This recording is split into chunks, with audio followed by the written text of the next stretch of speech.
11th class chemistry, structure of atoms, structure of atom, 11th class chemistry, chapter 2nd. Some students saying that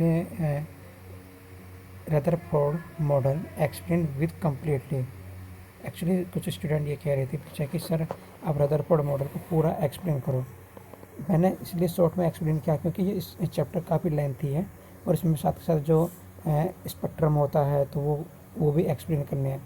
तो इसी के according उन्होंने कहा कि sir कोई नहीं, आप हमें ये पूरा चैप्टर एक्सप्लेन कर दो और मतलब रदरफोर्ड में ये पॉइंट्स भी एक्सप्लेन कर दो। तो रदरफोर्ड का एक्सप्लेनेशन है। ओके, तो आप पीछे मैंने बताया था कि रदरफोर्ड में क्या होता है कि एक इस तरह से प्लेट होती है जो गोल्ड फॉइल होती है। तो गोल्ड फॉइल में यहाँ पर क्या करते हैं, इसमें एक कट लगा देते हैं और इस तरह से यहाँ कट लगाने के बाद में एक इसमें गोल्ड फॉइल इस तरह लेते हैं और इसके अंदर क्या होता है ये फिर चारों तरफ इसकी फील्ड में जो मतलब इसके अंदर जो अल्फा पार्टिकल्स होते हैं वो स्कैटर होते हैं। तो वो एक्सप्लेनेशन मैं पीछे कर चुका हूँ, फिर दोबारा एक्सप्लेनेशन करना चाहता हूँ। हैंस डिस्ट्रीब्यूशन ऑफ मास, उसमें मास डिस्ट्रीब्यूशन होता है। It was expected that particles would slow, क्या है कि पार्टिकल्स स्लो चलते हैं, slow down and change direction, उसमें डायरेक्शन चेंज करते हैं। मतलब मैं इस बात को यहाँ से इसलिए बोल रहा हूँ कि यहाँ पर जो डायग्राम बोला था मैंने इतना होता है और उसके अंदर अल्फा पार्टिकल एंटर होते हैं और यहाँ पर एक गोल्ड फॉइल होती है, गोल्ड फॉइल में अल्फा पार्टिकल अंदर जाते हैं। तो कुछ अल्फा पार्टिकल्स होते हैं एटम्स की, जो एटम्स के अंदर पॉजिटिव पार्ट होता है उससे क्या होते हैं, उससे अलग होने की कोशिश करते हैं। ठीक है, जैसे रिपल्सन बोलते हैं। जो नेगेटिव पार्ट होता है उसकी तरफ क्या होता है, अट्रैक्शन होता है। कि इसके अंदर मतलब आपको मैं करीबन 2 डायग्राम पहले भी समझा चुका हूँ, इसमें करीबन 3 डायग्राम आएंगे वो भी समझाएंगे। ठीक है, तो इसमें जो पार्टिकल्स होते हैं अल्फा पार्टिकल्स उसके एक्सप्लेनेशन है। तो direction only by small angle, उनका क्या होता है, direction only by small angle. They passed through foil, foil में पास होकर जाते हैं। इट्स ऑब्जर्व, तो जब उसमें ऑब्जर्व हुआ most of alpha particle pass through gold foil undeflected, तो उसमें से जो अल्फा पार्टिकल्स होते हैं तो उसमें से होता है मोस्ट ऑफ अनडिफ्लेक्टेड, मतलब उनमें से कुछ अनडिफ्लेक्ट होते हैं मतलब मुड़ते हैं। ठीक है, सेकंड पार्ट है a small fraction of alpha particle was deflected by small angle. तो some small particles of alpha particles fraction में ये कहना चाह रहा a small fraction of alpha particle was deflected by small angle, मतलब कम angle पर डिफ्लेक्ट होते हैं। नेक्स्ट पॉइंट है आ वेरी फ्यू अल्फा पार्टिकल्स, मतलब कुछ ही अल्फा पार्टिकल्स हैं। मीनिंग यह है कि 1 मतलब 20,000 में से 1, 20,000 में से 1 बाउंस बैक, तो 20,000 में से 1 bounce back that is were deflected by near by 180, मतलब 20,000 मतलब 20,000 में से 1 और 2 या 3 ही क्या होते हैं कि वे 180 एंगल पर या सीधे एंगल पर डिफ्लेक्ट होते हैं। मतलब इस तरह से मान लें और यहाँ से अल्फा पार्टिकल जा रहे हैं, जिस तरह से अल्फा पार्टिकल इससे क्या हुआ टकराए, टकराने के बाद फिर क्या हुआ ये वापस इस तरफ से आ गई, मतलब उसी पर वापस आ गए। तो यहाँ से कन्फर्म हुआ कि सिर्फ 20,000 में से सिर्फ 1 या 2 या 3 ही ऐसे अल्फा पार्टिकल्स थे जो वापस आ गए। अब यहाँ सोचने वाली बात है कि इतने मतलब 20,000 अल्फा पार्टिकल सेंड किए हैं और उनमें से 1-2 ही वापस आया 180 एंगल पर, तो वहाँ पर बीच में कोई पॉजिटिव पार्ट है, बीच में कोई पॉजिटिव पार्ट है, इस उन्होंने ये एक्सप्लेन किया था। तो ये कहना चाह रहा on other basis of observation other for Drew following conclusion. तो इसमें कंक्लूजन जो नीचे दिए गए कंक्लूजन है इससे डायरेक्ट पता चला कि स्ट्रक्चर ऑफ एटम, तो हम स्ट्रक्चर ऑफ एटम को रिगार्डिंग कर सकते हैं इससे। Most of space in atom is empty, most of space in atom is empty as most of alpha particle pass through foil undeflected, जो कि उसके अंदर अल्फा पार्टिकल्स होते हैं वो पास थ्रू अनडिफ्लेक्टेड डिफ्लेक्ट होते हैं। आप भी पॉजिटिवली चार्ज, कुछ positive charge alpha particle were deflected, तो कुछ पॉजिटिव चार्ज अल्फा पार्टिकल को डिफ्लेक्ट करते हैं। Deflect must be due to inner mass repulsive, meaning है कि रिपल्सिव फोर्स उसके अंदर, जैसे पॉजिटिव पॉजिटिव क्या करता है, रिपल्सिव करता है। So that positive charge of atom is not spread through out atom, तो एटम से थ्रू आउट हुआ। तो एज थॉमसन हैड प्रेसम्स, जो थॉमसन ने प्रेसम्स बताया था, तो positive charge has to be concerned in a very small volume. तो इसका मतलब यह है कि पॉजिटिव चार्ज जो कंसर्ट करता है बहुत ही छोटा वॉल्यूम, मतलब बहुत ही छोटा वॉल्यूम करता है। जैसे एक सर्कल बना रहा हूँ मैं यहाँ, सपोज करो सर्कल है, इस सर्कल के बीच में यहाँ पर ये ड्रॉ कर रहा हूँ मैं, इस सर्कल के बीच में यहाँ पर क्या है, एक बहुत ही छोटा वॉल्यूम है जो पॉजिटिवली है। क्या है वो? पॉजिटिवली। तो positive charge has to be concentrated in a very small volume that repelled and deflect positively charged alpha particles, जो अल्फा पार्टिकल्स को जो होते हैं मतलब 20,000 में से ही सिर्फ 2 या 3 को ही डिफ्लेक्ट करता है। इसका मतलब ये है कि इसमें बहुत ही छोटा वॉल्यूम है। नेक्स्ट है calculation by Rutherford so that volume of occupied nuclear is negligible. मतलब volume of occupied nuclear is negligible, मतलब जो न्यूक्लियस का वॉल्यूम है वो नेग्लिजिबल है comparison as small to total. जो टोटल साइज होता है इतना बड़ा मान लो सपोज करो, और यहाँ पर ये बीच में जो दिखा दिया कि नेग्लिजिबल है, मतलब इस टोटल साइज में इसका कंपैरिजन क्या है, तो ये क्या है, नेग्लिजिबल है, इसका मतलब बहुत ही छोटा है। एन एक्सपेरिमेंट ऑफ रदरफोर्ड के अकॉर्डिंग यहाँ पर एक्सपेरिमेंट इस तरह दिखाया गया है, जैसे कि आप देख पा रहे हो ये, ठीक है, एनसीईआरटी बुक में पहले से वो प्रेजेंटेड है। तो इसे बोलते हैं फोटोग्राफिक प्लेट। ये जो दिखाया गया ये है फोटोग्राफिक प्लेट, इसी पे ही ब्राइट शो होती है। रदरफोर्ड स्कैटर मॉडल, यहाँ पर रदरफोर्ड का स्कैटर मॉडल शो है, ठीक है। तो यहाँ पर थिन गोल्ड फॉइल लेते हैं, अल्फा पार्टिकल बीम है, ठीक है। अब यहाँ पर अल्फा पार्टिकल बीम, अब इसमें कहना चाह रहा है डिफ्लेक्ट, जो मतलब डिफ्लेक्टेड अल्फा पार्टिकल्स। तो यहाँ पे ये कहना चाह रहा है डिफ्लेक्ट अल्फा पार्टिकल्स, तो कुछ ही डिफ्लेक्ट होते हैं डिफ्लेक्ट अल्फा पार्टिकल्स, तो यहाँ पर डिफ्लेक्ट पार्ट दिखा दिया। फिर तो ये कहना चाह रहा है systematic view Rutherford's scattering experiment when beam of atom of alpha particle is shot at a thin gold foil most of pass through without effect, some however are affected. मतलब यहाँ पर यह है कि कुछ उनमें से ही जो अल्फा पार्टिकल्स हैं, तो 20,000 में से करीबन 2 या 3 अल्फा पार्टिकल स्कैटर होकर या 180 एंगल पर डिफ्लेक्ट हुए हैं। ओके, अब हम नेक्स्ट मॉडल लेते हैं, तो स्पीड से एक्सप्लेन करवाना। Positive charge and most of mass of atom was density concerned in extremely small region. मतलब ये क्या है कि इसमें बहुत ही छोटा रीजन है। दोबारा एक्सप्लेन करता हूँ।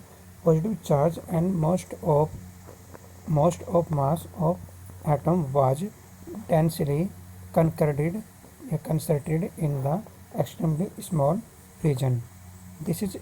This very small portion of atom was called nucleus by Rutherford. Rutherford nucleus का मॉडल में ये बताया गया कि बहुत ही छोटा सा साइज है जिसके अंदर मास है। अगर nucleus is surrounding bye electron, nucleus क्या है, न्यूक्लियस है सराउंडिंग बाय इलेक्ट्रॉन मतलब इलेक्ट्रॉन के मतलब न्यूक्लियस के चारों तरफ क्या है, इलेक्ट्रॉन है। मूव अराउंड न्यूक्लियस, वो जो मूव करते हैं न्यूक्लियस के चारों तरफ विद आ हाई स्पीड में in circular path is called orbits, वो सर्कुलर पाथ में ऑर्बिट्स करते हैं। रदरफोर्ड मॉडल ऑफ एटम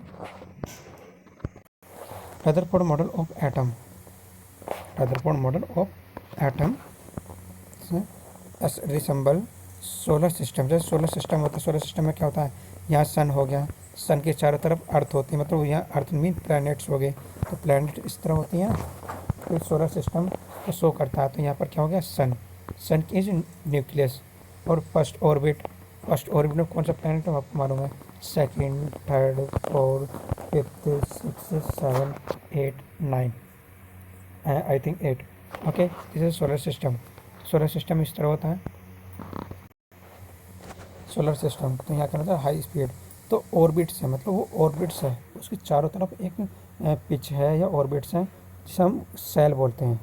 इसको हम क्या बोलते हैं, सेल। तो यहाँ कहना चाहिए solar system in which nucleus play role sun, जैसे सन की तरह रोल प्ले करता है, and electron that revolving planets, जो इलेक्ट्रॉन है वो रिवॉल्विंग करते हैं, वह चक्कर लगाते हैं इसमें चारों तरफ ही उसके। तो वो एक प्लैनेट की तरह चक्कर लगाते हैं, जैसे प्लैनेट अपनी एक्सिस पे घूमती है, जैसे अर्थ अपनी एक्सिस पे घूमती है। अपनी एक्सिस पे घूमने के साथ साथ फिर क्या करती है, वो सन के ऑर्बिट्स करती है, मतलब सन के चारों तरफ एक रिवोल्यूशन करती है, चक्कर लगाती है। तो इसी तरह से बात चल रही है अभी। फिर नेक्स्ट है third, electron and nucleus are held together. Electron and nucleus are held together by electrostatic force of attraction. Force of attraction. Well, atomic number and atomic mass, they are different. Atomic number जैसे 1 2 3 4 5 6 होता है, and atomic mass जिसे बोलते हैं AMU, atomic mass unit. तो atomic number को हम क्या प्रेजेंट करते हैं, एटॉमिक नंबर को हम जेड से प्रेजेंट करेंगे, ठीक है। एटॉमिक मास को हम एम से प्रेजेंट कर सकते हैं, ठीक है। एटॉमिक मास को हम एम से प्रेजेंट करेंगे। तो यहाँ पर atomic mass and atomic mass number हम वो प्रेजेंट करना चाहते हैं, तो उसमें आपको डायरेक्टली ध्यान रखना होगा, एक फॉर्मूला है यहाँ पर, एटॉमिक नंबर। एटॉमिक नंबर क्या होता है, जेड। नंबर ऑफ प्रोटॉन, जितने उसके अंदर प्रोटॉन है, इन न्यूक्लियस ऑफ एन एटम, एक एटम के अंदर जितने प्रोटॉन होते हैं, ठीक है, उतना क्या होता है, इसका एटॉमिक नंबर होता है। या इसको हम ये बोलते हैं number of electron in an neutral atom. Neutral atom में या एटम में जितने इलेक्ट्रॉन होते हैं उतने प्रोटॉन होते हैं, और जितने प्रोटॉन होते हैं उतना ही एटॉमिक नंबर होता है, ठीक है। और ये ज़्यादातर nucleus are collected known as nucleus, मतलब यहाँ पर क्या चला, न्यूक्लियस जो होता है वो कलेक्ट होता है न्यूक्लियस पर, मतलब उसका सारा वेट वहीं आता है, ठीक है, इसे मास बोल देते हैं। तो मैं नेक्स्ट पेज पे शो करना चाहता हूँ मास number. A is mass number. यहाँ पर हम ए को मास नंबर से शो करेंगे, और एटम को mass number A of atom, mass number of A. और यहाँ पर मास नंबर बोलेंगे, mass number is equal to number of proton. यहाँ पर नंबर ऑफ प्रोटॉन की प्लेस में क्या कर सकते हैं, नंबर ऑफ इलेक्ट्रॉन, या फिर number of atom, atomic number, इसको हम एटॉमिक नंबर बोल रहे थे, plus neutron number. Neutron number वही रहना, बट न्यूट्रॉन नंबर तो वही रहेगा, इसको हम, तो न्यूट्रॉन जो होगा, न्यूट्रॉन तो प्लस रखेंगे, प्लस हम यहाँ पर ये रखेंगे नंबर ऑफ प्रोटॉन, या नंबर ऑफ इलेक्ट्रॉन, या नंबर ऑफ एटॉमिक नंबर। तो एटॉमिक नंबर भी प्रेजेंट कर सकते हैं, ठीक है। तो जैसे सर फॉर्मूला, ये फॉर्मूला ध्यान रखना कि यहाँ पर लेंगे A is equal to Z plus N, number of neutron, number of proton या इलेक्ट्रॉन या atomic number, L A is mass, number mass, ठीक है, या एटॉमिक मास, ठीक है। अब यहाँ बात चल रही है isobar and isotopes.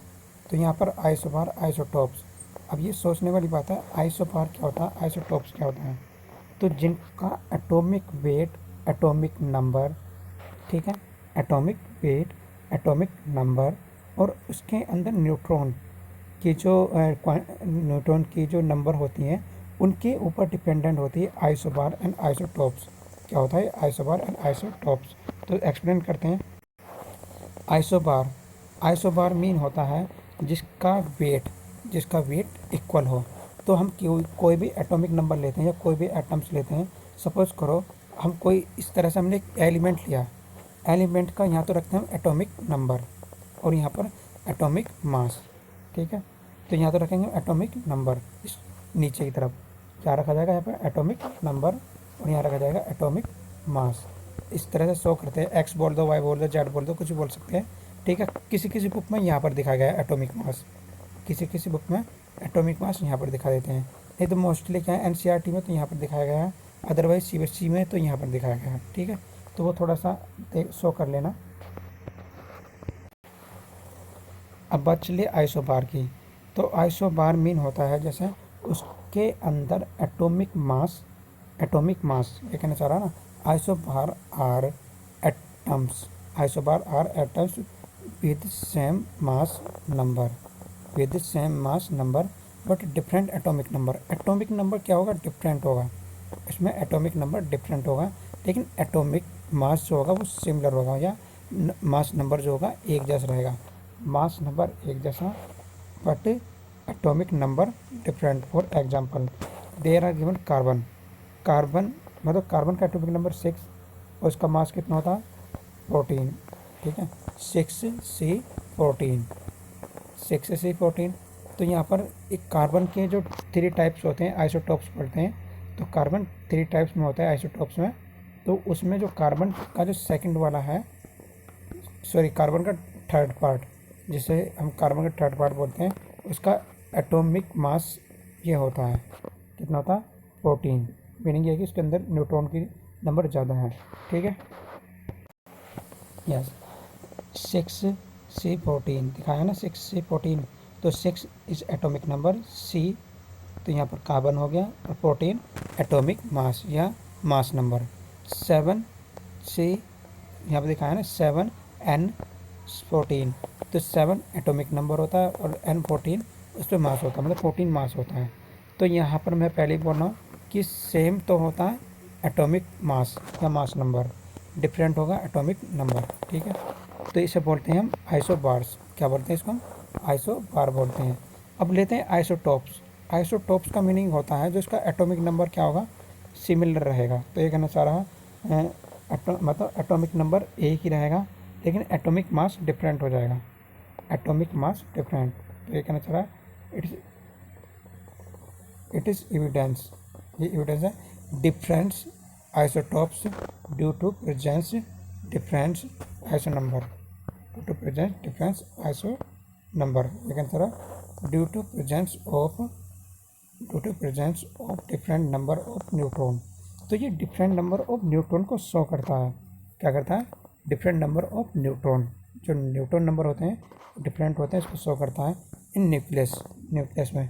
For example के अकॉर्डिंग हम बोल देंगे कि कंसिडर 4 हाइड्रोजन एटम्स अगेन 99.9, क्या है ना इसमें 99.9.8 of hydrogen atom contain only 1 proton. तो इसमें क्या होता है 1 प्रोटॉन होता है। तो हाइड्रोजन के 3 आइसोटॉप्स होते हैं, कितने होते हैं 3 आइसोटॉप्स। फर्स्ट है प्रोटियम, सेकंड है ड्यूटेरियम, थर्ड है ट्राइटियम। मीनिंग ये कि 1H1, 1H2, 1H3, 1H3। दोबारा शो करता हूँ मुझे 1H1, 1H2, 1H3। इनका एटॉमिक नंबर सिमिलर रहेगा, क्या रहेगा एटॉमिक नंबर सेम। तो यहाँ पर एटॉमिक नंबर सेम है, बट इनका एटॉमिक मास या मास नंबर डिफरेंट है। जैसे 1 2 3 ये रख दिया, तो हाइड्रोजन के लिए रख दिया, यहाँ पर कितना आ गया 1, यहाँ 2, ठीक है, यहाँ पर आ गया 3। तो ये एटॉमिक मास है। तो इस फर्स्ट को बोलेंगे प्रोटियम, सेकंड बोलेंगे ड्यूटेरियम, इसे डी से डोनेट करते हैं, और थर्ड बोलेंगे ट्राइटियम, इसे टी से डोनेट करते हैं। जैसे कि इसमें दिखाया गया है प्रोटियम, ड्यूटेरियम, सिंबल्स भी देख लेना साथ साथ, ट्राइटियम। तो इसको 1H1 बोल दिया जाए, इसे बोल दिया 1D2, मतलब ड्यूटेरियम में डी के नाम से कर दिया, ट्राइटियम इसे टी के नाम से कर दिया। लेकिन होता ही हाइड्रोजन है ये हाइड्रोजन का फर्स्ट होता है। जैसे 1H1 बोलते हैं, इसको बोलते हैं 1H2, और इसको बोलते हैं 1H3, ठीक है। तो इसी तरह से क्या होते हैं आइसोटॉप्स होते हैं। आइसोटॉप्स के साथ साथ आइसोबार में एटॉमिक मास नंबर इक्वल होता है, ठीक है। अब हम कार्बन लेते हैं, कार्बन भी 3 टाइप्स के होते हैं, जिसे आइसोटॉप्स बोलते हैं, ठीक है। तो यहाँ पर आइसोटॉप्स है 6 इज एटॉमिक नंबर सिमिलर रहेगा, ठीक है। 12 13 14 दिखाया है ना इसमें 12 13 14 ये डिफरेंट रहेगा। तो C 12 13 14, तो यहाँ पर ये मास नंबर डिफरेंट है, लेकिन एटॉमिक नंबर सिमिलर है। इसी तरह से क्लोरीन का होता है 17 17, एटॉमिक नंबर 17, लेकिन यहाँ पर 35 यहाँ 37, ठीक है। तो ये क्या होते हैं, आइसोटोप्स होते हैं ये। ओके, और बाकी जो हम पोर्शन है मैं बाद में एक्सप्लेन करूँगा।